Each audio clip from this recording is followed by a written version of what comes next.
नमस्कार, स्वागत है आपका स्वराज एक्सप्रेस पर। मैं हूं नीलू व्यास और हर हफ्ते मैं आपके लिए लेकर आती हूं उन मुद्दों को जिसका सीधा सरोकार समाज से है, खासकर हाशिए पर रहने वाले वो बच्चे जिनके लिए जिंदगी की खुशियां बहुत दूर हैं। स्वराज एक्सप्रेस के लिए ये सिर्फ एक कार्यक्रम नहीं बल्कि समाज की एक बड़ी मुहिम है जिसे हम लगातार जारी रखना चाहते हैं। आज हम अपने इस कार्यक्रम में बात करेंगे उन बच्चों की जो नशे का शिकार हो जाते हैं। देश के कई ऐसे राज्यों से रिपोर्ट आई है जिसमें यह बताया गया है कि जिस उम्र में बच्चों को पढ़ना लिखना और खेलना चाहिए, उस उम्र में उनके हाथों में नशे की पुड़िया होती है।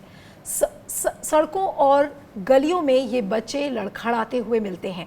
उड़ीसा से आई एक रिपोर्ट आपको दिखाते हैं जिससे आपको ये समझ में आएगा कैसे परिस्थितियों से मजबूर होकर ये नन्हे मुन्ने बच्चे अपने भविष्य को अंधकार में डालते हैं। देखिए रिपोर्ट।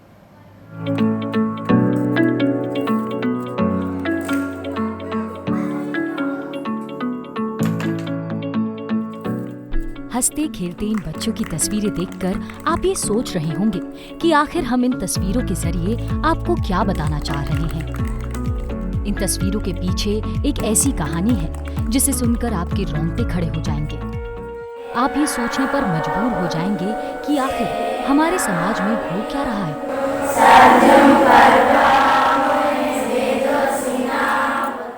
इन मासूमों का चहचहाता चेहरा जो आप देख रहे हैं, आज से कुछ साल पहले ये बेरंग और बेदम थे। ये मासूम सड़कों और गलियों में लड़खड़ाते रहते थे। आप सोच रहे होंगे कि शरीर के सारे अंग तो सही सलामत हैं, फिर क्यों लड़खड़ाते थे? तो सुनिए, ये मासूम बेहद कम उम्र में नशे का शिकार हो गए थे। पढ़ने खेलने की उम्र में इनके हाथों में नशे की पुड़ियां होती थी। इन बच्चों के नशे की चपेट में आने की कई वजहें हैं। कोई माता पिता के बीच झगड़े की वजह से, तो कोई परिवार की आर्थिक स्थिति ठीक नहीं होने की वजह से इस नशे रूपी महामारी की चपेट में आ गया।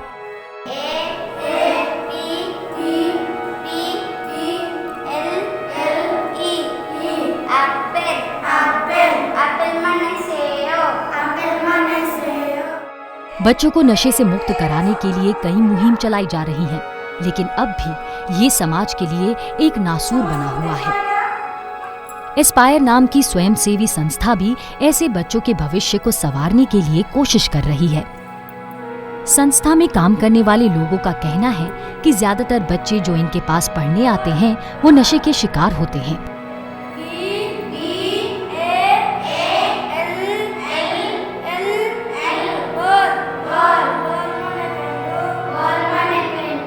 यहाँ पे आउट ऑफ स्कूल के बच्चों को रखा जाता है और उसमें बहुत टाइप का केस रहता है बच्चों का, जैसे कि अल्कोहलिक हुआ और कुछ रहते हैं चाइल्ड लेबर। नशाखोरी किसी महामारी से कम नहीं है। ये समाज के लिए एक चिंता का विषय है।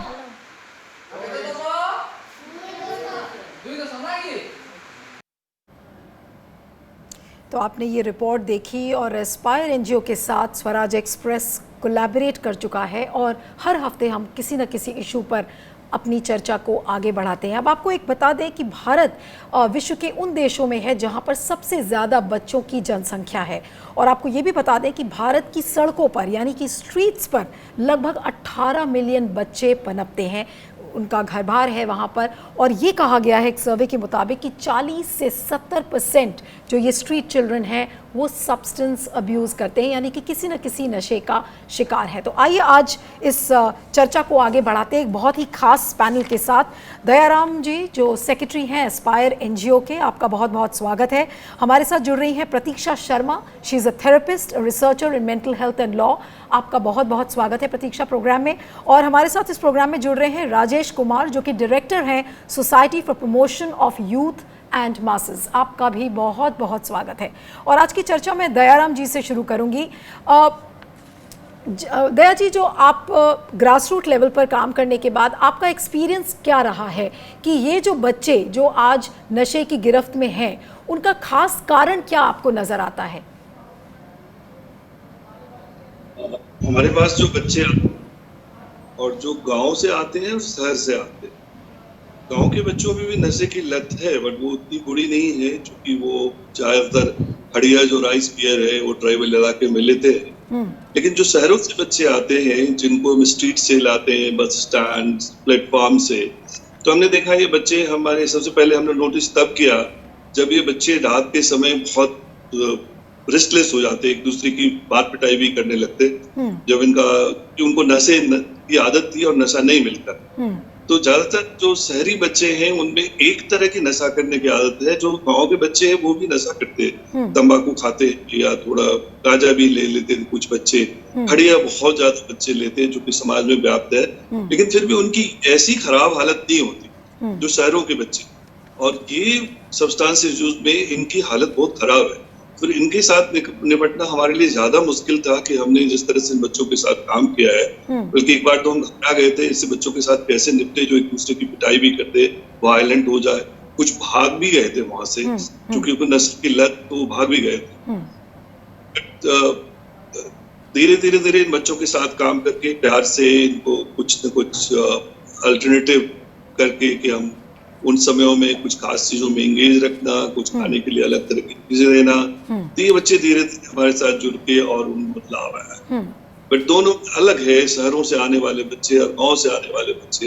ये शहर से जो आते हैं उनकी हालत बहुत खराब। जब बच्चों ने बात की तो बच्चों का ये भी कहना था कि कई चीजें नशे की तो कई चीजें उपयोग करते हैं, उनका ये कहना था कि हमें भूख नहीं लगती है, हमें कर लेते हैं, तो कई घंटों तक जब भूखे हो तो इससे हमें भूख का एहसास नहीं। ओके, तो आपने एक इम्पोर्टेंट पॉइंट रेज किया कि इन बच्चों को भूख लगती है तो ये ड्रग्स का सेवन करते हैं, यानी कि भूख मिटाने के लिए these children find some kind of a solace from the drugs.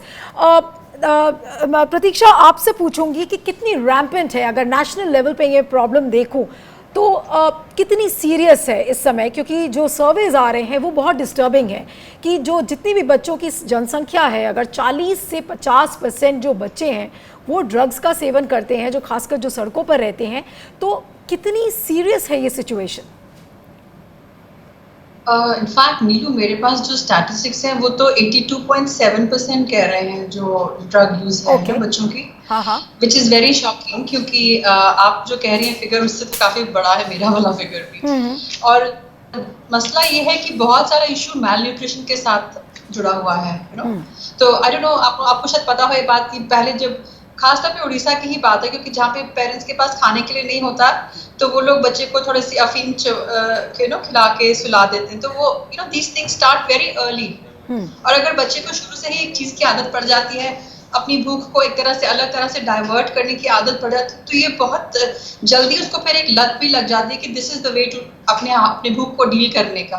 और ये प्रॉब्लम बहुत रैम्पेंट है, मतलब ये नॉट ओनली स्ट्रीट चिल्ड्रन में है, ट्राइबल चिल्ड्रन में है, ये अमीर फैमिलीज में भी बच्चों में है, विच जो कि मैंने हॉस्टल्स में बहुत देखी है, जो बच्चे, but we are not talking about that right now, लेकिन बच्चे लोग, ये बहुत रैम्पेंट प्रॉब्लम है। भूख की प्रॉब्लम जो इन्होंने दयाराम जी ने कहा, अभी बहुत इंपॉर्टेंट बात पे इन्होंने एक पॉइंट उठाया है कि भूख को डील करने के लिए बच्चे लोग ड्रग्स की तरफ जा रहे हैं।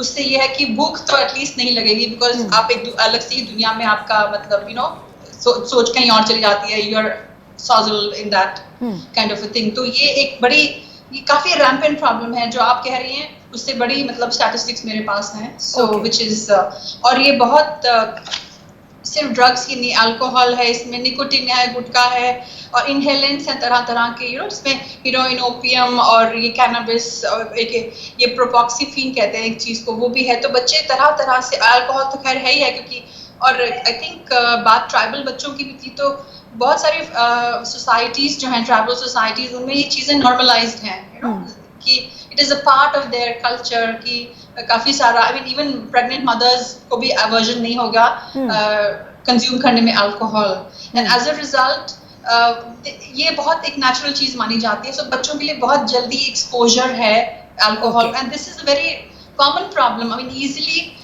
70% चिल्ड्रन जो हैं इस टाइम हिंदुस्तान में, उनको किसी ना किसी फॉर्म ऑफ इसमें एक्सपोजर है, ड्रग्स को, अल्कोहल को, और निकोटीन वगैरह, गुटखा वगैरह, all of that is there. जी राजेश जी, आपसे पूछूंगी कि जो दया कह रहे थे कि ये प्रॉब्लम ज़्यादातर अर्बन बच्चों के साथ ज़्यादा सीरियस प्रॉब्लम ये नज़र आती है, उसका आपको मुख्य कारण क्या लगता है? देखिए, हमारी संस्था SPYM पिछले 10 सालों में करीब 5000 700 बच्चों का हमने इलाज किया है, जिसमें 3 तरह के बच्चे हैं। एक बच्चे जो ड्रग और क्राइम में इन्वॉल्व हैं, और जब ड्रग एंड क्राइम में जब इन्वॉल्व होते हैं तो उनकी स्थिति बहुत ख़राब होती है। वो बच्चे जो अभी तक क्राइम में पकड़े नहीं गए, जिसको जनरली ना टेक्निकल टर्म में कहते हैं CNCP बच्चे हैं, children in need of care and protection वाले बच्चे हैं, तो ये दूसरी कैटेगरी। और तीसरी है हमारे पास जो लड़कियां जो नशा करती हैं, तो ये 3 ट्रीटमेंट सेंटर्स हैं दिल्ली में, और honourable high court of Delhi के साथ की संरक्षण में हम लोग ये काम कर रहे हैं। तो इनिशियली जब हम लोगों ने बच्चों के साथ काम करना शुरू किया तो हमें लगा कि ये बच्चे, और हमारी संस्था SPY पिछले 35 सालों से ड्रग्स पे काम कर रही है, बट 2010 में जब हमें बताया गया कि बच्चों के साथ काम करना, तो मुझे लगा 2, 4, 5, 10 बच्चे होंगे, हम उनका इलाज कर देंगे। मगर 2, 4, 5, 10 बच्चे नहीं थे। और जब वो बच्चे हमारे पास आने लगे तो किसी ने 2 मर्डर किया हुआ है, किसी ने बैंक लूटा हुआ है, किसी ने घर लूटा हुआ है, किसी ने कोठी वारदात किया हुआ है। तो हमें कुछ नहीं पता था कि इन बच्चों के साथ हम कैसे डील करें। तो ओवर पीरियड ऑफ टाइम में हम लोगों ने उनके लिए नया पूरा ट्रीटमेंट प्रोग्राम डेवलप किया, और उसको बेहतर समझने के लिए हम लोगों ने 1-to-1 उन बच्चों से बात करना शुरू किया। तो 2-3 चीज़ें निकल कर आई। एक तो ये था कि डिसफंक्शनल फैमिली बहुत बहुत बड़ा रोल इसमें निभा रही थी, नंबर 1। नंबर 2, जिस साल हम लोगों ने काम करना शुरू किया था, दैट वाज द ईयर जब राइट टू एजुकेशन आ गया था और बच्चों का दाखिला स्कूल में बड़े पैमाने पे होने लग गया था। इन बच्चों का एक्सेप्टेंस स्कूल में बहुत कम था। जब बच्चों का स्कूल में एक्सेप्टेंस कम था तो ये बच्चे एलिनेटेड और नेग्लेक्टेड थे, और स्कूल वेलकमिंग नहीं था, चाहे वो पब्लिक स्कूल में उनका दाखिला हो या सरकारी स्कूल में या MCD के स्कूल में। इनफैक्ट कई बार तो लोग, हम लोगों ने कहा भी कि साहब इन बच्चों को आप हमारे पास क्यों लेकर आते हो, ये तो भीख मांगने वाले बच्चे हैं, ये नशा करते हैं। तो हम लोगों ने रियलाइज किया कि 3 तरह के जो बड़ा कारण था। एक तो ये था कि डिसफंक्शनल फैमिली, दूसरा था लर्निंग डिसेबिलिटी, कि वो बच्चे उन स्कूल्स में कोप अप नहीं कर पाते थे। जब कोप अप नहीं कर पाते थे तो उनका जो सीनियर था, जो उस प्रोसेस से निकला था, वो कहता था कि साहब ये कर लो, ये गांजा ले लो, सुट्टा मार लो, तो तुम्हारा प्रॉब्लम सॉल्व हो जाएगा।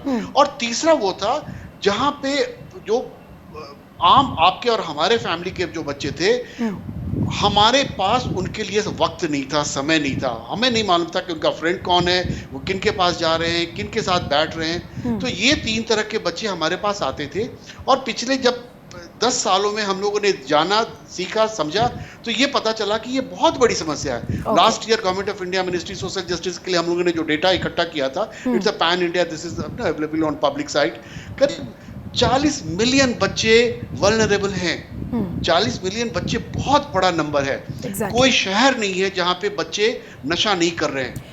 NCPCR के साथ, जी मैम आप कुछ पूछ रही थी। आपने बहुत एक बड़ी तस्वीर हमारे सामने रखने की कोशिश की है कि अगर 40 मिलियन बच्चे जिस देश के नशा करते हैं, तो वहाँ पे सबसे बड़ा सवाल ये खड़ा होता है कि क्या ट्रीटमेंट प्रोटोकॉल्स हैं, क्या उन बच्चों को टैकल करने के लिए हमारे पास क्या प्रोग्राम्स हैं। उनके लिए मैं आपसे थोड़ी देर में बात करूँगी राजेश, लेकिन प्रतीक्षा के पास मैं एक सवाल लेकर जाना चाह रही हूँ कि बहुत सारे ऐसे बच्चे हैं, हमने अभी 2 कारण, जो मुख्य कारण आपने इस शो के दौरान जो अभी डिस्कस हुआ है कि एक तो भूख है, जिसका रिलेशन बिल्कुल पॉवर्टी से है, गरीबी से है।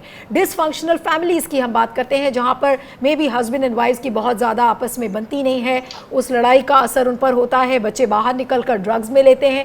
लेकिन ऐसा भी एक तबका है बच्चों का जो कि ड्रग्स का सेवन करता है, जैसे कि बूट पॉलिश है, उसको खाने की लत कुछ बच्चों में लगती है। कैरोसिन ऑयल मैंने देखा है कुछ बच्चे खाते हैं, कुछ इनहेलेंट्स हैं, ग्लूज हैं जिनको बच्चे कंज्यूम करते हैं, और कुछ ऐसे नशीले पदार्थ भी हैं जिनको बच्चे कंज्यूम करना समझते हैं कि it's very cool. And there have been Bollywood films which have been glorifying drugs. I don't want to get into the details of those Bollywood films, लेकिन ऐसे फिनोमेना को आप कैसे देखती हैं प्रतीक्षा? इस पर रोक कैसे लगेगी? जो बच्चे आज ये कहते हैं कि ड्रग्स लेना इज अ कूल फिनोमेना, उस चीज को आप कैसे केटर करेंगी?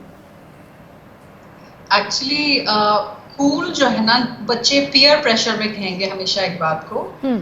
ऑर्डिनरीली किसी भी बच्चे आजकल, और the need to belong is very much there. जो से इवन जो बच्चे स्ट्रीट चिल्ड्रन हैं, जो घरों से भागे हुए हैं, तो पहली बात तो घर से क्यों भागते हैं, व्हाट द रिस्क फैक्टर्स घर से भागने का। एक तो डोमेस्टिक वायलेंस है, जो कि आप लोग सब कह ही रहे हैं। फिर maltreatment of the child. Domestic violence ही नहीं होता, अगर मान लीजिए एक माता पिता मार रहा है, कोई और कारण है, या एक सौतेला पेरेंट है, या कुछ भी है, न्यूक्लियर फैमिलीज भी हैं, एक वो भी एक रिस्क फैक्टर है, बच्चे क्यों स्ट्रीट चिल्ड्रन हो रहे हैं। रनअवे स्टेटस भी है, और फिर वर्किंग स्टेटस, अगर बच्चे नौकरियां कर रहे हैं, उनके पास पैसा भी है, तो कूल झांकती स्टेटस है ना, वो एक्सपोजर की बात है। और दूसरी बात है कि they also want to belong to the peer group, जिस ग्रुप में वो रह रहे हैं, जिस माहौल में वो रह रहे हैं, वो उसका हिस्सा बन के रहना चाहते हैं। हिस्सा के साथ साथ वो ये भी चाह रहे हैं कि मतलब उनको आइसोलेट नहीं किया जाए, उनको बुली नहीं किया जाए, तो वो इंक्लूजन के लिए भी एक बहुत बड़ी नीड है उनकी, जिस वजह से बच्चे लोग कूल, ये स्कूल्स में भी हो रहा है और ये स्ट्रीट में भी हो रहा है, ये दोनों कूल लगने की जो बात है ना, they all want to look cool because they want to belong. और ये एक बड़ी इंपॉर्टेंट इशू है, क्योंकि हर बच्चा सेफ महसूस करना चाहता है जिस भी माहौल में है। अगर वो अलग खड़ा हो जाता है इस ग्रुप से, तो कोई बुली करेगा उसको, कोई मारेगा पीटेगा, कोई फोर्सिबली भी ड्रग कर सकता है, और फोर्सिबली लड़कियों को खासतौर पे ये हो जाता है, फिर सेक्सुअल वायलेंसेस उनके खिलाफ हो जाते हैं, तो और चीजें हो जाती हैं ना। सो ये सारे के सारे फैक्टर्स एक साथ चले आते हैं, and I think this is the reason children escape कर रहे हैं ड्रग्स में, बिकॉज उनकी जो लाइफ की सिचुएशंस है वो बहुत कॉम्प्लेक्स है उनके लिए डील करने के लिए। एग्जैक्टली और जो कि बच्चे हैंडल नहीं कर पा रहे, सपोर्ट सिस्टम्स भी नहीं है। एग्जैक्टली सो किसी भी फैक्टर को हम आइसोलेशन में नहीं देख सकते, बहुत सारे फैक्टर्स हैं जिसकी वजह से, चाहे वो गांव में हो चाहे शहर में हो, बच्चे आज नशीले पदार्थों का सेवन कर रहे हैं। लेकिन जो ड्रग अब्यूज़ में जो बच्चे फंसे हुए हैं, जो सब्सटेंस ले रहे हैं, जो नशीले पदार्थों का सेवन कर रहे हैं, उन बच्चों का भविष्य क्या है, उनकी मेन स्ट्रीमिंग कैसे की जाएगी और गवर्नमेंट के प्रोग्राम्स क्या है। एक वक्त हो चला है ब्रेक का, ब्रेक के उस पार जब लौटेंगे तो इन सारे बिंदुओं पर ये चर्चा जारी रहेगी। बने रहिएगा हमारे साथ।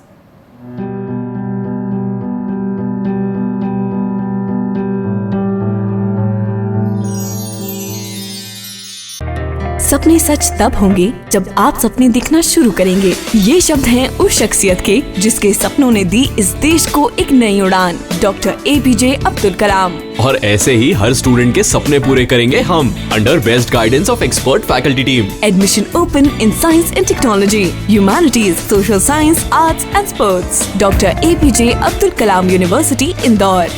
Further details, contact 1800-300-26072.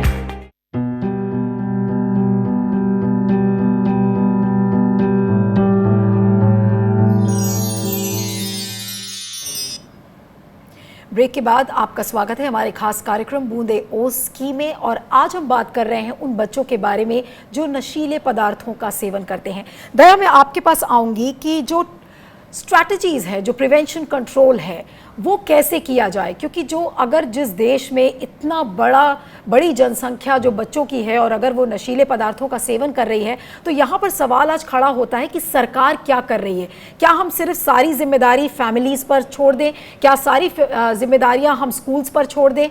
तो जो प्रिवेंशन कंट्रोल प्रोग्राम है वो, if I were to ask you that where does the buck stop, exactly ये कहाँ से शुरू होगा, कैसे इसको टैकल करें?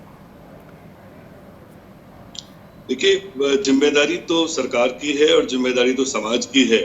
RT एक्ट भी बहुत साफ शब्द में कहता है कि सरकार की जिम्मेदारी है कि हर बच्चे को एक सुरक्षित जिंदगी और उसकी पढ़ाई की व्यवस्था हो। लेकिन अब दिल्ली की स्ट्रीट में देख लीजिए कि दिल्ली की सरकार को इसकी कोई चिंता नहीं है। जहां तक मुझे लगता है कि इसमें स्वयंसेवी संस्थाओं का, समाज का, पंचायत की बहुत बड़ी जिम्मेदारी है। जो हम लोग काम करते हैं वहाँ वार्ड और पंचायत, हमारी जो कमेटियां हैं, वो इन बच्चों को आइडेंटिफाई करके उनके साथ मिलके बयावती प्रस्ताव पास करके हमारे पास लाते हैं। हमारा अनुभव ये रहा कि जो प्रतीक्षा ने बहुत अच्छे सवाल उठाए और राजेश ने भी, कि सबसे पहले तो उन बच्चों को केयर, दे फील केयर्ड, उनको कहीं प्यार मिले। हमारे जितने भी हॉस्टल्स हैं 20 जहाँ बच्चे रहते हैं, सभी बच्चों के साथ रहते हैं। सारे बच्चे ड्रग नहीं लेते हैं उसमें से। एक तो सारे बच्चे को भी हम ट्रेन करते हैं और टीचर्स भी उनको केयर, बहुत लव, अफेक्शन मिले। दूसरा, उनको बहुत एक इंटेलेक्चुअल एंगेजमेंट। आपने देखा होगा बहुत सारे खेलने से लेकर के कल्चरल एक्टिविटी से लेके सब कुछ उन बच्चों के साथ होता है जिसको वो एंगेज महसूस हो। उसके बावजूद भी कुछ बच्चे मुश्किल में होते हैं जब उन्हें नशे से विड्रॉल का जब होता है।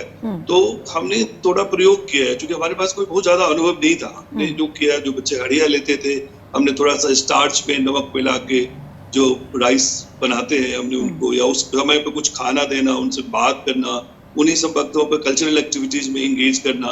बाकी बच्चों के साथ भी हमने उनको सौंफ या कुछ चीजें लगातार उसको इंगेज रखना, उसकी एनर्जी कहीं हो, तो इस तरह से हम लोग मेन स्ट्रीम कर पाए। लेकिन बहुत सारे बच्चों को काउंसलिंग की जरूरत है। एग्जैक्टली लेकिन काउंसलिंग की ज़रूरत है, आपने एक इम्पॉर्टेंट पॉइंट उठाया। लेकिन राजेश, मैं आपसे जानना चाहूँगी कि बच्चों की काउंसलिंग करना, और खासकर वो बच्चे जो कि नशीले पदार्थों का सेवन कर रहे हैं, मैं जितनी भी रिपोर्ट्स पढ़ती हूँ उसमें ये देखती हूँ कि हमारे पास साइकाइट्रिक काउंसलर्स नहीं हैं, पेडियाट्रिक काउंसलर्स नहीं हैं। तो वो कितनी बड़ी समस्या है। अगर आज कोई बच्चा नशीले पदार्थ का सेवन करता है, हम उसे डिटेंशन सेंटर्स में भेज देते हैं, और किसी से ये बात छुपी नहीं है कि डिटेंशन सेंटर्स जो है हमारे जुवेनाइल सेंटर्स, उनकी हालत क्या है। तो ऐसे में जो मेन स्ट्रीमिंग है नशीले पदार्थ का जो सेवन करते हैं, उन बच्चों की मेन स्ट्रीमिंग कैसे की जाए? मैं 2-3 जो कंफ्यूजन है वो मैं दूर करना चाहता हूँ। अधिकतर जो बच्चे नशा लेना शुरू करते हैं वो नशा होता है, उसको कहते हैं वोलाटाइल सॉल्वेंट। जनरली 3 तरह का ड्रग्स होता है। एक ड्रग जो नेचुरल होता है जिसको नार्कोटिक ड्रग्स कहते हैं। दूसरा ड्रग होता है जो सिंथेटिक ड्रग होता है जिसको हम लैब में बनाते हैं। और तीसरा जो पेट्रोलियम प्रोडक्ट है, जिसको आपने विक्स बोला या थिनर बोला, या जो भी पेट्रोलियम प्रोडक्ट है, दैट्स कॉल्ड वोलाटाइल सॉल्वेंट। तो अधिकतर बच्चे ये लेना शुरू करते हैं। ये प्रतीक्षा जी ने जो बहुत सही कहा, ये पीयर प्रेशर पे लेना शुरू करते हैं। ये आम बच्चे जब लेते हैं तो उस समय अच्छी बात यह है कि उनको जल्दी बाहर निकाला जा सकता है। इसको किसी डॉक्टरी इलाज की ज़रूरत नहीं है। अगर स्कूल में अगर काउंसलर है, काउंसलर सतर्क है, काउंसलर को पता है कि ये साइन एंड सिम्टम्स है, तो हमें उसको किसी ट्रीटमेंट प्रोग्राम में ले जाने की ज़रूरत नहीं है। होता यह है कि जब हम उस बच्चे को वहाँ मिस कर जाते हैं, तब वो बच्चा धीरे धीरे स्कूल से ड्रॉप आउट होने लगता है, या स्कूल का सिस्टम ऐसा होता है कि उसको स्कूल से पुश कर देता है, वो बाहर आ जाता है। जब वो बच्चा बाहर आता है तो वही बच्चा स्ट्रीट पे आ जाता है। बच्चा जब स्ट्रीट पे आ जाता है तो वो नए नए तरीके सीखता है। 2 शब्द है, एक शब्द है जिसको हम लोग हैबिलिटेशन कहते हैं, दूसरा शब्द है रिहैबिलिटेशन कहते हैं। तो जब बच्चा 7 साल, जो हमारे सेंटर पे 6 साल का भी बच्चा आता है, 8 साल का बच्चा आता है जो इंजेक्शन से नशा ले रहा है, तो अब आप सोचिए कि वो बच्चा 2 साल 2.5 साल जब तक नशा इंजेक्शन का नहीं किया होगा, तब तक हमारे ट्रीटमेंट में नहीं आएगा।